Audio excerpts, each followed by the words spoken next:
Imagine being trapped in a raging snowstorm with your little daughter, firewood running low, and food barely enough for 2 days. Now imagine opening your door and finding 15 leather-clad bikers, men with scars, tattoos, and reputations as Hell's Angels, asking for shelter. What would you do? Most people would slam the door in fear. But one single dad, a war veteran, didn't. And what happened the next morning left his entire town speechless. 102 roaring motorcycles lined up in front of his small cabin. This is his story, and it may change how you see people forever. Ethan Walker had seen storms before, both in war zones and in life itself. A decorated veteran, he had returned from deployment years ago carrying invisible scars. His wife had passed away not long after, leaving him to raise their 8-year-old daughter, Lily, alone in a quiet mountain town. That winter, the snow hit harder than anyone expected. By evening, winds howled like wolves outside their cabin, rattling the shutters. Ethan fed more wood into the fireplace, pulling Lily close as she played with her worn-out stuffed bear. "Daddy, will the storm last all night?" she whispered. Ethan smiled, hiding his own worry. "We'll be fine, sweetheart. Storms always pass." But just as he reassured her, a loud rumble pierced through the storm. At first, Ethan thought it was thunder. Then came another and another. Soon, headlights cut through the swirling snow, stopping at his cabin. When he opened the door, the sight made his heart freeze. 15 men stood there, beards frosted, leather jackets heavy with snow, patches marked with skulls and wings Hell's Angels. The tallest of them stepped forward. His voice was rough, but respectful. "Sir, our bikes broke down a mile back. We've been walking in this storm for hours. We don't want trouble, but if we stay out here we won't make it. Can we come in, just till morning?" Ethan's soldier instincts screamed caution. He had heard the stories: gangs, crime, violence. His first thought was Lily, her safety above all. But when he looked closer, he didn't just see bikers. He saw men shivering, exhausted, faces pale from the cold. He saw human beings on the edge of survival. Still, the weight of the decision crushed him. Let them in, and he risked everything. Turn them away, and they could die out there. Lily's small voice broke the silence. "Daddy, they're cold. Can we help them?" Ethan's chest tightened. His daughter's compassion reminded him of the oath he once took as a soldier. To protect life, not judge it. Finally, he stepped aside. "Come in." The bikers filed in, stomping snow off their boots. The warmth of the fire filled the room, and for a long moment, silence hung heavy. Ethan stayed alert, keeping his rifle within reach, but soon he realized something. The bikers weren't threatening, they were grateful. One of them, with graying hair and tired eyes, approached him. "Name's Hawk," he said. "You didn't have to let us in. Most wouldn't. But you did." That night, Ethan gave up his bed for 2 of the older men, while he and Lily shared a blanket on the floor.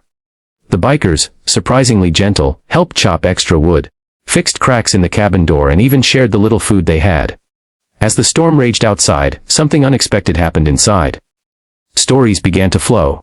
The bikers spoke of battles not in war, but in life, addictions, losses, regrets. Ethan shared pieces of his military past, the loneliness of raising Lily without her mother. By midnight, strangers had become men bound by hardship, sitting shoulder to shoulder by the fire. Ethan lay awake long after Lily fell asleep in his arms, wondering if he'd done the right thing. He had given shelter, yes, but what would happen when morning came? Would these men stay grateful, or would the nightmare begin once the snow cleared? Chapter 21 on 2 bikes at the door. The storm broke with the dawn. Sunlight reflected off endless blankets of snow, painting the mountain in dazzling white. Ethan stirred awake, bracing himself for what came next. The bikers rose, stretching stiff muscles, preparing to leave. Hawk approached Ethan once more, his voice steady but softer this time. "You saved us last night. You could have turned us away, but you didn't. That's something we won't forget." Ethan nodded politely, unsure if this was farewell or a threat.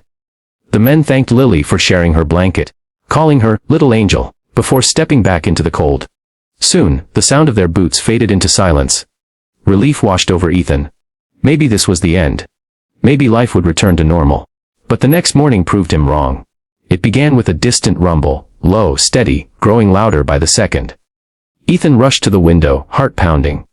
What he saw made his jaw drop. From the road, stretching as far as the eye could see, came motorcycles. Dozens of them. Dozens turned to scores. Scores turned to more than 100. 102 bikes. They parked in perfect formation outside his cabin, chrome gleaming in the sun, exhaust pipes growling like thunder. Ethan's cabin was suddenly surrounded. He grabbed his rifle instinctively, pulling Lily behind him, but then, the helmets came off. And what he saw wasn't anger or menace, it was respect, gratitude, brotherhood. Hawk stepped forward again. This time not as a desperate man in a storm, but as a leader.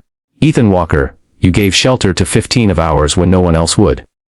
You showed us trust when the world only sees monsters. We don't forget loyalty. We don't forget kindness. Today we ride for you. And with that, all 102 bikers revved their engines in unison, the sound shaking the ground like an earthquake. The roar wasn't a threat. It was a salute. A tribute to the man and his daughter who had opened their door in the darkest night. Neighbors soon peeked from their houses, wide-eyed, watching the infamous Hells Angels stand guard outside the single dad's cabin. For once, the gang wasn't feared. They were admired. In the days that followed, Ethan discovered their gratitude went further than just a roar of engines. Members of the club returned to help stock his firewood, repair his roof, even bring supplies for Lily. Word spread across town and beyond the veteran who sheltered the angels in the storm. Ethan realized something profound. These men, feared by society, carried stories just as heavy as his own. They were not saints, but they weren't demons either.